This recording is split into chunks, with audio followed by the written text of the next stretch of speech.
దయచేసి కూటమి నాయకులందరూ కూడా హిందువుల మీద జాగ్రత్తగా ఉండాలి. హిందూ దేవాలయాల మీద ఒళ్ళు జాగ్రత్తగా పెట్టుకొని మీరందరూ కూడా పరిపాలన చెయ్యాలి.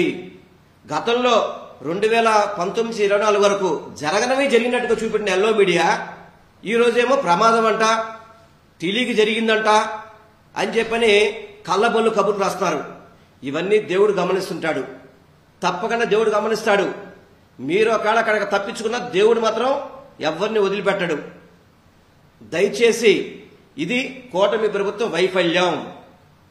ఇది కూటమి ప్రభుత్వం వైఫల్యం.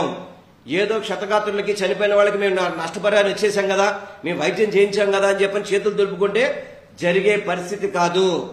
భక్తుల మనోభావాలతో ఆటలాడబాకండి. ఇది సరైన పద్ధతి కాదు. కూటమి ప్రభుత్వం పూర్తిగా ఫెయిల్ అయిందని చెప్పడానికి తిరుమల తిరుపతి దేవస్థానంలో జరిగిన ఘటన కానివ్వండి, సింహాచలంలో జరిగిన ఘటన కానివ్వండి, శ్రీకుర్మంలో జరిగిన ఘటన కానివ్వండి, ఇతర దేవాలయాల్లో జరుగుతున్న ఘటనలే సాక్షాత్కారం. తప్పకుండా కూటమి ప్రభుత్వం మూల్యం చెల్లించుకోక తప్పదు. ఇప్పటికైనా కానీ జాగ్రత్త వహించి పరిపాలన చేయాలని చెప్పని నేను కూటమి ప్రభుత్వాన్ని హెచ్చరిస్తున్నాను మీ ద్వారా.